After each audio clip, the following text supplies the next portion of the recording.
মানুষ বড়ই বিচিত্র প্রাণী। এই মানুষ যখন তার হাত খালি থাকে তখন তার চোখ স্বপ্নে ভরা থাকে। যখন হারাবার কিছুই থাকে না তখন অর্জন করার চেষ্টা করে যায়। সে নির্ভয় হয়ে এগিয়ে চলে প্রত্যেক সংকট, প্রত্যেক বিপদের সম্মুখীন হয়ে। কিন্তু যখন হাত ভরে যায় তখন স্বপ্ন দেখাই বন্ধ করে দেয়। সে যা পেয়েছে তা যাতে হারিয়ে না ফেলে সেই ভয়, সংকট ও বিপদের সম্মুখীন হওয়া বন্ধ করে দেয়। সেই পথটাই ভুলে যায় যাতে চলে সে সাফল্য অর্জন করেছে। এটা অনুচিত। জীবনে যে কোনো পরিস্থিতি আসুক, যে কোনো অবস্থায় থাকুন, আহ্বানগুলোকে স্বীকার করুন। কারণ যদি আপনি সেই আহ্বান স্বীকার করেন তবেই আপনি এই সংসারকে কিছু দেওয়ার উপযোগী হয়ে উঠবেন। যদি সফল হন তাহলে এই সংসারকে নেতৃত্ব দিতে পারবেন, আর যদি অসফল হন তাহলে শিক্ষা পাবেন যে কি করা উচিত নয়। তাই জীবনে আহ্বান স্বীকার করুন, দুশ্চিন্তা নয়। রাধা রাধা। কেউ বলে জীবন খুব ক্ষণস্থায়ী, কেউ বলে জীবন হলো একটা সুন্দর স্বপ্নের মতো, আবার কেউ বলবে জীবন হলো এক কঠোর সত্য। কিন্তু জীবন আসলে কি? জীবন হলো আপনারই প্রতিবিম্ব, একটা দর্পণ। অর্থাৎ আপনি জীবনকে সেইভাবেই পাবেন যেরকম আপনি নিজেকে প্রতিপন্ন করবেন। যদি আপনি দর্পণের দিকে তাকিয়ে হাসেন তাহলে আপনি সামনে হাসি মুখী দেখতে পাবেন। এবার যদি আপনি গম্ভীর হয়ে থাকেন তাহলে আপনি একজন রুষ্ট ব্যক্তি দেখতে পাবেন। শেষে সবথেকে বেশি গুরুত্বপূর্ণ হলো আপনার চেষ্টা। আপনাকে সবসময় চেষ্টা করতে হবে যাতে আপনি নিজেকে প্রসন্ন এবং ইতিবাচক মনোভাবে রাখেন। এটা হলো আপনারই উত্তরদায়িত্ব, তাকে পালন করুন। এই মনকে প্রসন্ন রাখুন, এই সংসারকে সুন্দর বলে মনে হবে। আর এই মন প্রসন্ন হয়ে বলবে রাধা রাধা। এই বৃহৎ বৃক্ষকে দেখুন, অত্যন্ত শক্তিশালী বৃক্ষ। এটা সবারই প্রিয়। তা সে ছোট হোক বা বড়, বৃদ্ধ হোক বা জোয়ান, সবাই ভালোবাসে এই বৃক্ষকে। আর সত্যি বলতে এই বৃক্ষ সবাইকে সেবা করে, সবাইকে ফল দান করে, সবাইকে ছায়া প্রদান করে। দূর থেকে দেখে মনে হয় এর কোনো পরিচর্যার প্রয়োজনই নেই। কিন্তু একজন কুশল মালী এইভাবে ভাবেন না। তিনি সময় অন্তরে খুব খুঁটিয়ে এই গাছ নিরীক্ষণ করেন, দেখতে থাকেন। যদি কোনো এমন শাখা থাকে যা রোগগ্রস্ত তাহলে সেটা কেটে আলাদা করে দেন। যদি এমন কোনো শাখা থাকে যা মৃত তাহলে সেটা আলাদা করে দেন। আর এইভাবে উপযুক্ত দেখাশোনা করার কারণেই এই বৃক্ষ এইভাবে সুস্থ হয়ে থাকে, সতেজ হয়ে থাকে, সবার সেবা করতে থাকে। আপনাকেও নিজের সাথে সেটাই করতে হবে। নিজের জন্য আপনাকে একজন কুশল মালী হয়ে উঠতে হবে। রক্ষা করতে হবে নিজের শরীরের, নিজের মনের। আপনার শরীর যদি রোগগ্রস্ত হয়ে পড়ে তাহলে ওষুধ গ্রহণ করতে হবে। যদি এই মন কোনো এক কারণে বিচলিত হয়ে পড়ে তাহলে তার থেকে নিজেকে মুক্ত করতে হবে। আপনি যদি নিজের যত্ন নেন তবেই এই বৃক্ষের মতো হতে পারবেন, সেই বৃক্ষ যে সবারই প্রিয়, সবাইকেই সেবা করে। আসুন আমার সাথে ভালোবেসে বলুন রাধা রাধা। এই সংসারের সব থেকে গুরুত্বপূর্ণ তত্ত্ব কোনটা? প্রথম হলো সময়। জন্ম থেকে মৃত্যু পর্যন্ত এই যে সময়, এটাই তো হলো জীবন। দ্বিতীয় হলো জীবন, যাতে আমরা সময়ের সদ্ব্যবহার করি, শ্রেষ্ঠ থেকে শ্রেষ্ঠতর কাজ করার চেষ্টা করি। বহু বছরের এই পরম্পরা, এই সংস্কৃতিকে এগিয়ে নিয়ে যাওয়ার চেষ্টা করি। এই সংসারে আমরা অংশগ্রহণ করতে চেষ্টা করি। তৃতীয় হলো ধন, সেই ধন যা প্রত্যেক ব্যক্তি অর্জন করতে চেষ্টা করেন। এবার এই তিনটি তত্ত্বের মধ্যে একটা সামঞ্জস্য আছে, সমান ব্যাপার আছে। সে ধনই হোক বা সময় হোক বা হোক জীবন। আর সেই সমান ব্যাপার হলো যে যদি আপনি এটা গণনা করতে থাকেন তাহলে তা কমতে থাকে। যদি আপনি এটা ব্যবহার করেন তাহলে তা বাড়তে থাকে। একে সংগঠিত করে রাখতে চেষ্টা করলে এ হাত থেকে ফসকে যায়। কিন্তু যদি আপনি একে সামলে রাখতে শিখে যান তাহলে এমন কাজ করবেন যাতে সংসারের সাথে সাথে পরবর্তী প্রজন্ম লাভবান হবে।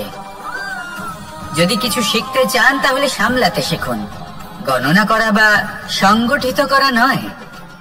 আসুন আর আমার সাথে ভালোবেসে বলুন, রাধা রাধা। আমাদের শরীর প্রকৃতির সর্বশ্রেষ্ঠ রচনা। যে অঙ্গ প্রত্যঙ্গ আমরা লাভ করেছি প্রত্যেকটির মধ্যে একটি নিজস্ব বার্তা রয়েছে। একটু ভেবে দেখুন, দুটি চোখ দিয়েছে দেখার জন্য, দুটি কান দিয়েছে শোনার জন্য, নাসিকাও আছে দুটি, দুটি হাত দিয়েছে দ্বিগুণ পরিশ্রম করার জন্য। কিন্তু জীব শুধুমাত্র একটি। তার উপরেও তীক্ষ্ণ বলিষ্ঠ দাঁত দিয়েছে তার রক্ষার জন্য। কখনো ভেবে দেখেছেন কেন?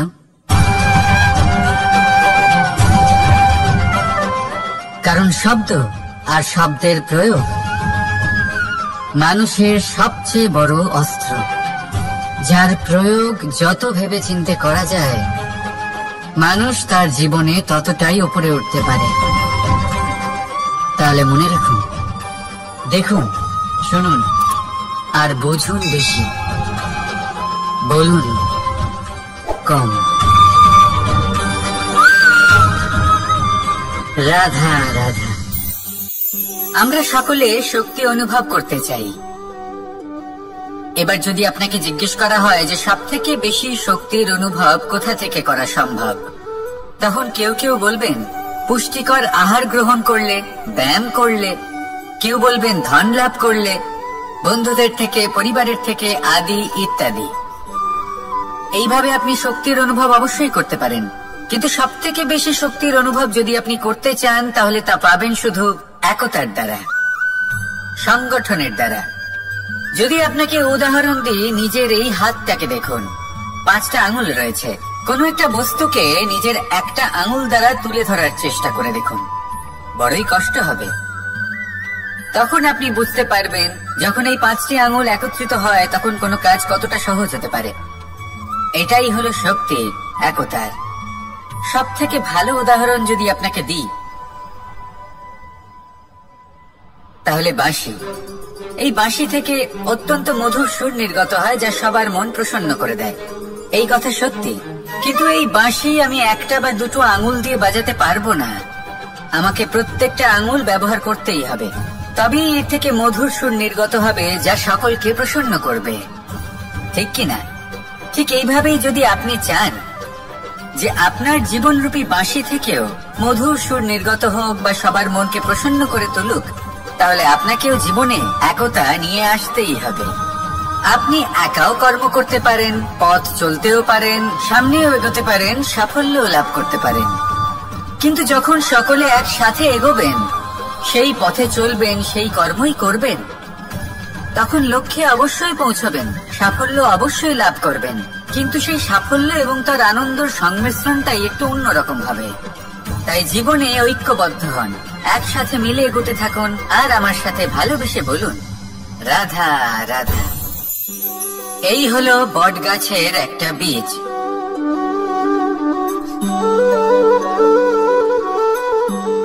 চলুন এটা রোপণ করা যাক, একটু জল দেওয়া যাক।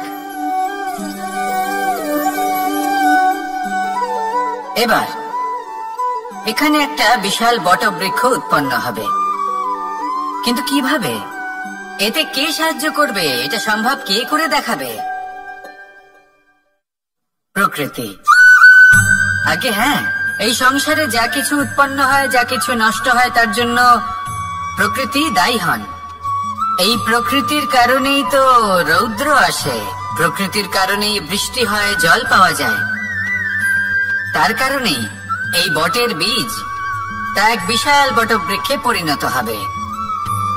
কিন্তু একজন মানুষকে দেখুন, মানুষ বলবে এই বৃক্ষে আমার অধিকার রয়েছে। কেন? কারণ আমি এই বীজ বপন করেছি। এবার সমস্ত কাজ প্রকৃতি করবে আর সমস্ত শ্রেয় মানুষ নিয়ে যাবে। এটা কি উচিত? কখনোই নয়। এবারের উত্তর প্রকৃতিতেই লুকোনো আছে।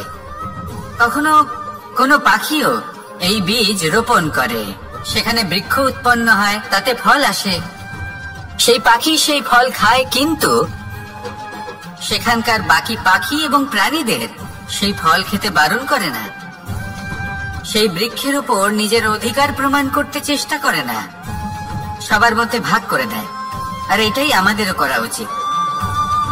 যা প্রকৃতি থেকে আসছে তা আবার প্রকৃতিতেই ফিরে যেতে দিন। এটা অত্যন্ত প্রয়োজনীয়। পাখিদের মতো হতে চেষ্টা করুন, তবেই আপনার এই মন আকাশে উড়তে থাকবে আর সুপ্রসন্ন হয়ে বলবে, রাধা রাধা। দু রকমের প্রাকৃতিক বেগ থাকে। প্রথম হলো বর্ষা।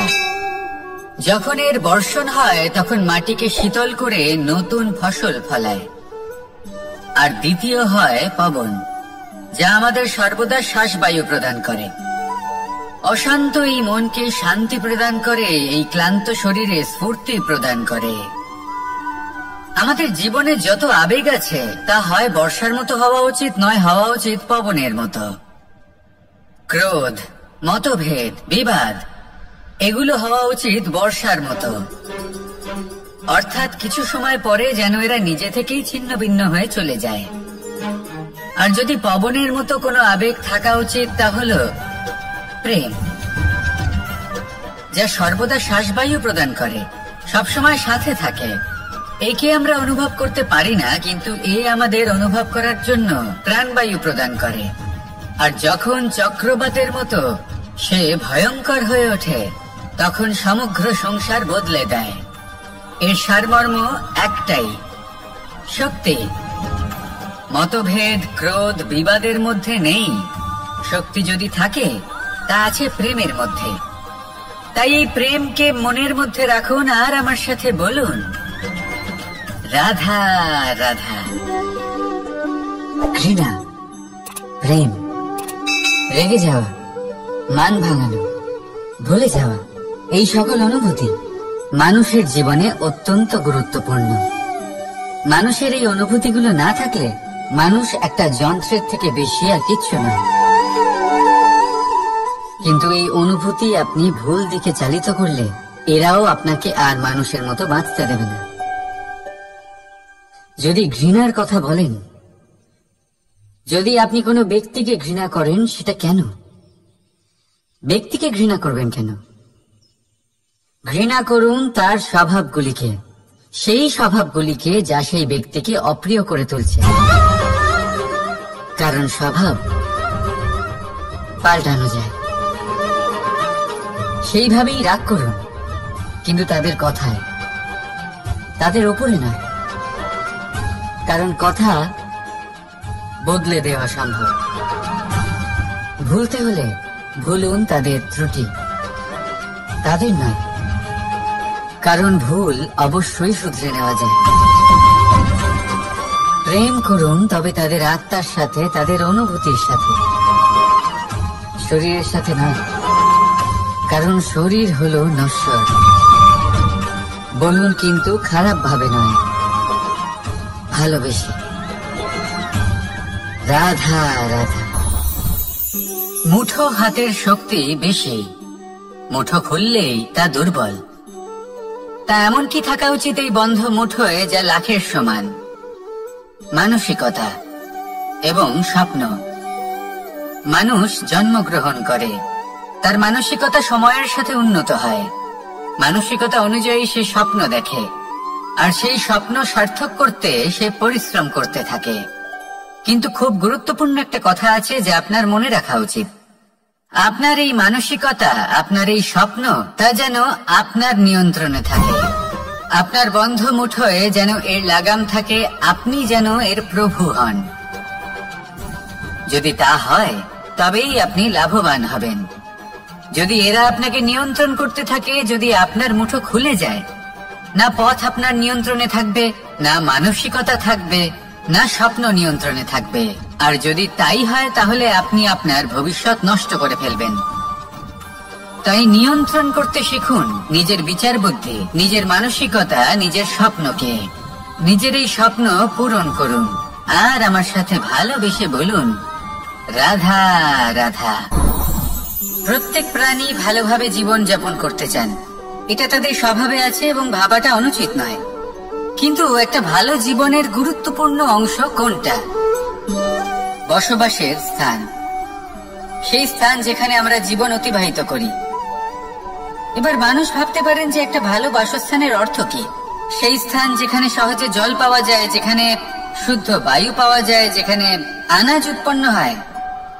এটা জীবনযাপনের জন্য পর্যাপ্ত বটে, কিন্তু ভালো জীবন যাপনের জন্য আরো একটা কথা আপনাকে বুঝতে হবে। সাধু, জ্ঞানী, পণ্ডিত ব্যক্তি, এই সকল মহাপুরুষ, এনাদের যে বাসস্থান তা অত্যন্ত বিশেষ হয়। এখানে এক ধরনের বিশেষ ইতিবাচক শক্তি থাকে, এমন একটা স্থান যেখানে দেবতারাও বিচরণ করেন। জীবন আমরা সবাই যাপন করি, কিন্তু জীবনের উদ্দেশ্য শুধুমাত্র জীবন যাপন করা নয়। জীবনের উদ্দেশ্য হলো মুক্তি লাভ করা।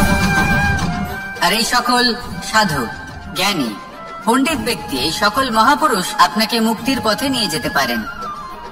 কারণ এরা হলেন সেই মহাপুরুষ যারা নিজেদের অন্তরের বিকার, অহংকার, ক্রোধ, বিদ্বেষ, এই সকল দোষগুলিকে ত্যাগ করেছেন, এদের উপর বিজয় লাভ করেছেন। এমনই একজন ব্যক্তি আপনাকে মুক্তির পথে নিয়ে যেতে পারে।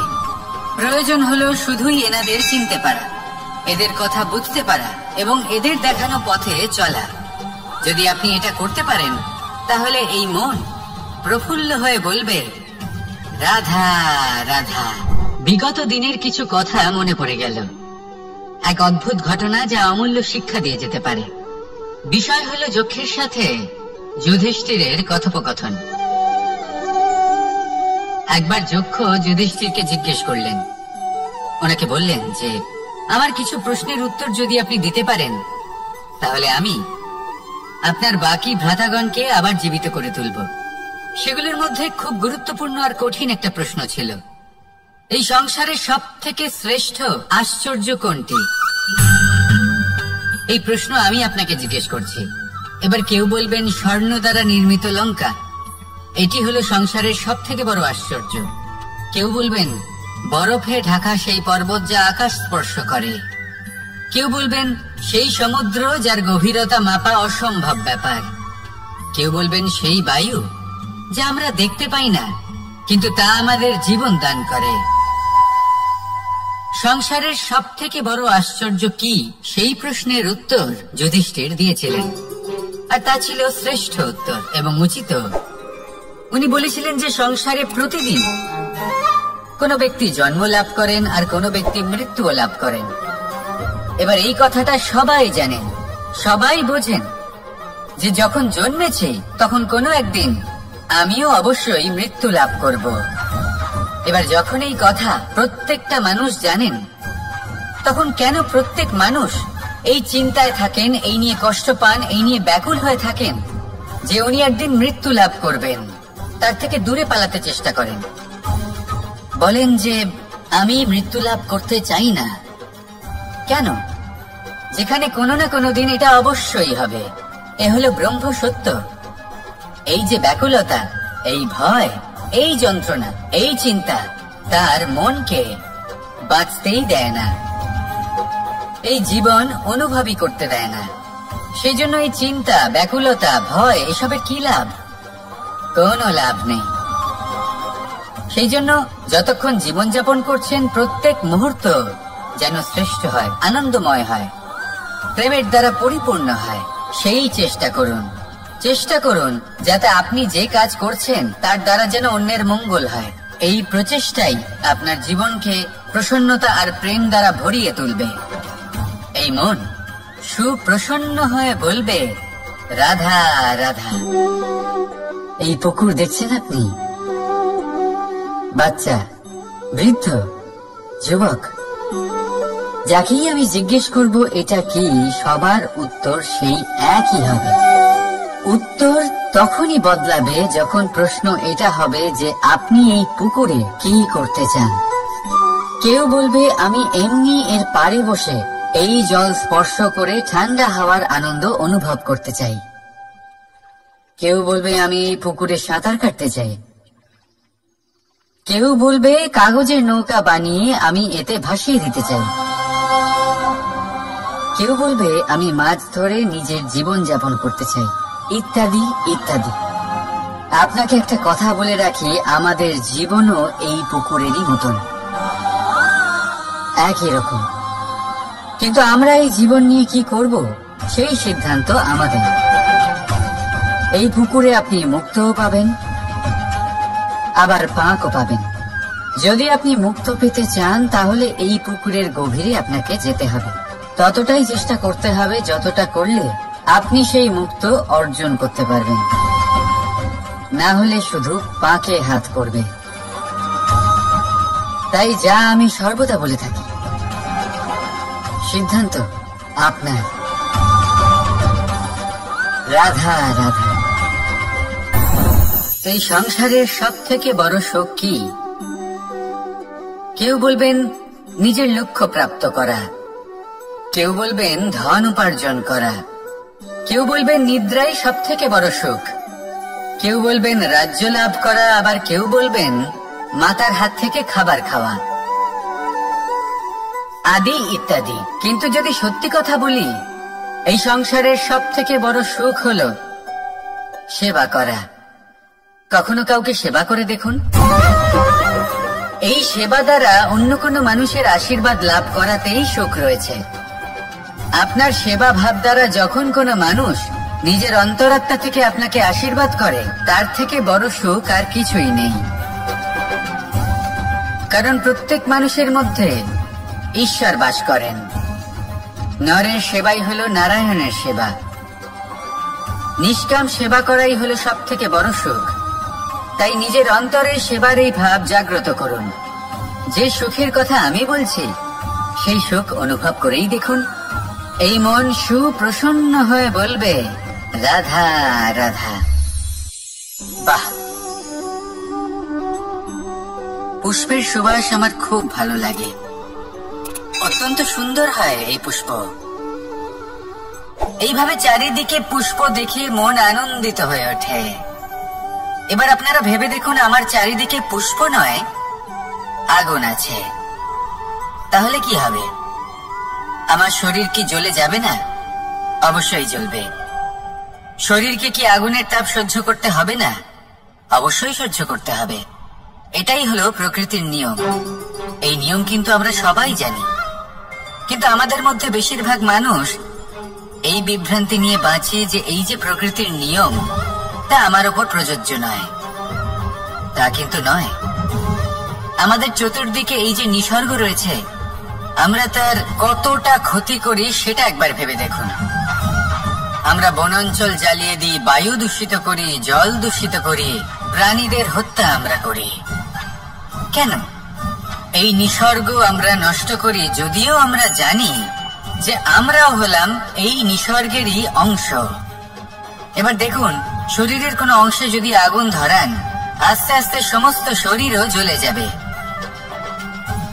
সেইভাবেই নিসর্গ যদি নষ্ট হয়ে যায়, তাহলে মনুষ্য জাতিও নষ্ট হয়ে যাবে। তাই এই যে নিসর্গ আপনি দেখছেন, এই পুষ্প, এই বৃক্ষ, বায়ু, জল, এদের সকলকে রক্ষা করুন, নষ্ট নয়। মনে রাখবেন, যদি নিসর্গ থাকে মানুষ থাকবে, যদি নিসর্গ থাকে তাহলে এই জীবন থাকবে। আসুন আমার সাথে ভালোবেসে বলুন রাধা রাধা। এই সংসারে সবাই বলেন আমি অর্জুনের মতো হয়ে উঠতে চাই। সবাই চায় যে তারাও যেন অর্জুনের মতো গান্ডীব লাভ করে। তারাও চায় যে তাদেরকেও মহাদেব এসে পশুপতি অস্ত্র দান করবেন। তারাও এটাই চায় মহাভারতের মতো মহাসংগ্রামে বিজয়ী হতে। কিন্তু সবাই ভুলে যান যে অর্জুন যা হতে পেরেছিলেন সবকিছুই অর্জন করেছিলেন। যদি আপনিও অর্জুনের মতো গান্ডীব লাভ করতে চান, তবে আপনাকেও তার মতোই শ্রেষ্ঠ কাঠ নির্বাচন করতে হবে। সেই কর্ম আপনাকেই করতে হবে। তার প্রত্যঞ্চা যাতে তীব্র হয় তার জন্য আপনাকে সর্বশ্রেষ্ঠ দড়ি খুঁজে বের করতে হবে। আপনার বাণ যাতে ঘাতক হয় সেই জন্য আপনাকে নতুন নতুন ধাতু খুঁজে বের করতে হবে। সেই শিক্ষা আপনাকে লাভ করতে হবে, তবেই আপনার ইচ্ছে পূর্ণ হবে। অর্জুন হওয়া বড়ই সরল যদি আপনি কিভাবে অর্জন করতে হয় তা জানেন। শুধুমাত্র স্বপ্ন দেখেন যারা, তারা কখনোই অর্জন করতে পারবেন না। কিন্তু যদি কেউ অজ্ঞাতবাস ভোগ করতে পারে, যদি কেউ লাক্ষাগৃহ থেকে পালিয়ে বাঁচতে পারে, যদি কেউ কঠোর তপস্যা করতে পারে, প্রতীক্ষা করতে পারে এবং পরিশ্রম করতে পারে, তাহলে সে অর্জুন অবশ্যই হয়ে উঠবে। যদি আপনি অর্জুন হয়ে উঠতে চান তাহলে কর্ম করতে শিখুন আর আমার সাথে ভালোবেসে বলুন রাধা রাধা। জীবন থাকলে লক্ষ্য অবশ্যই থাকবে। যদি লক্ষ্য থাকে তার পথ অবশ্যই থাকবে। যদি পথ থাকে তাহলে বাধা অবশ্যই থাকবে। আর এর উপরেই নির্ভর করে যে আমরা জীবনে সফল হব না অসফল, পুরস্কারের ভাগীদার হব নাকি তিরস্কারের। মনে করুন আপনাকে একটা কাজ করতে হবে, আপনাকে পর্বতারোহণ করতে হবে, আর সেই পথের ঢাল আপনাকে একাধিকবার ফেলে দেবে। পাথর আপনাকে একাধিকবার আহত করবে। এই অবস্থায় কি করবে? সাধারণ মানুষ বেছে নেয় প্রতিশোধ। সেই পর্বতকে নষ্ট করে দেওয়ার চিন্তা ভাবনা করে, তার ভিতকে নড়িয়ে দেওয়ার কথা ভাবে সেই মানুষ। কিন্তু পর্বতকে তো কেউ নষ্ট করতে পারে না। তাই অসফল হওয়ার সাথে সাথে কুখ্যাতিরও ভাগীদার হয়ে যায় সে। দ্বিতীয় পথ হলো পরিবর্তন। যদি আপনি সেই পর্বত ভাঙার পরিবর্তে তাতে সোপান তৈরি করেন, তাহলে আপনিও সেই পর্বতে উঠতে পারবেন, অন্য কেউ তাতে উঠতে পারবে, আগামী প্রজন্ম তাতে উঠতে পারবে, আর সেই আগামী প্রজন্ম সর্বদা আপনার সুনাম করবে। তাই জীবনে প্রতিশোধ নয়, পরিবর্তন বাছুন। বদলা নয়, বদল বেছে নিন। আপনার বাধা আপনার বন্ধু হয়ে যাবে। রাধা রাধা। সমস্ত মানুষের জীবন কিছুটা সমান হয়। মানুষ জন্মগ্রহণ করে, তারপর চলতে শেখে, জীবনে এগিয়ে চলে, বার্ধক্য লাভ করে, তারপর সমাপ্ত হয়ে যায়। কিন্তু সেই ব্যক্তিরা কারা যারা প্রকৃত অর্থে মনুষ্য জীবন যাপন করেন? এনারা হলেন সেই ব্যক্তি যারা পড়ে গেলেও আবার উঠে দাঁড়ানোর চেষ্টা করেন, নিজের ভেঙে পড়া অস্তিত্বকে আগলে নিয়ে আবার একটা আকার দেওয়ার চেষ্টা করেন, ভগ্ন আশাকে আবার একটা নতুন দিশা দেন। অসফল হওয়ার পরেও থামেন না, আবার এগোতে থাকেন। অসফল হওয়ার পরে যদি আপনি থেমে যান তাহলে সাফল্য আপনার সামনে অপেক্ষা করে, কিন্তু আপনি তা দেখতে পান না। তাই জীবনের সংঘর্ষে অংশগ্রহণ করতে শিখুন। জীবনের সংঘর্ষ থেকে পালাবেন না। আসুন আমার সাথে ভালোবেসে বলুন রাধা রাধা। একবার একটা শেয়াল বনে বিচরণ করছিল। ও একটা ছোট্ট শাবক দেখতে পেল। ও ভাবলো আজ একেই আমি খাবার হিসেবে গ্রহণ করব। আশেপাশে দেখলেও কেউ দেখছে না তো, কেউ ছিল না, আর সেই শাবকের উপর আক্রমণ করল, যা হলো একটা ঘোর অপরাধ। বনের নিয়ম অনুসারে আপনি কখনোই শাবকের উপর আক্রমণ করতে পারেন না। তারপর এই খবরটা যখন রাজা সিংহ জানতে পারলেন, সভার আয়োজন করলেন। কিন্তু সেখানে শেয়াল বলল, আমি তো এরকম কিছু করিনি। কিন্তু যদি আপনি এরকম বলেন, কোনো প্রমাণ দিন, এর কোনো সাক্ষী আছে? তখন রাজা সিংহ পেঁচাকে ডেকে পাঠালেন, যে সেই মুহূর্তে বৃক্ষের শাখার ওপর বসেছিল, সে সব কিছু দেখেছিল। পেঁচা সব সত্যি কথা বলল, আর শেয়ালকে মৃত্যুদণ্ড দেয়া হলো। এবার এই কাহিনী আমি আপনাকে কেন শোনালাম? কারণ মানুষও কখনো কখনো এরকম কর্ম করেন যা শিয়াল করেছে। এটা ভাবেন কেউ দেখছে না, যখন আমি অনুচিত কর্ম করতেই পারি। কিন্তু না, আপনি যাই করুন না কেন কেউ না কেউ অবশ্যই তা দেখছে।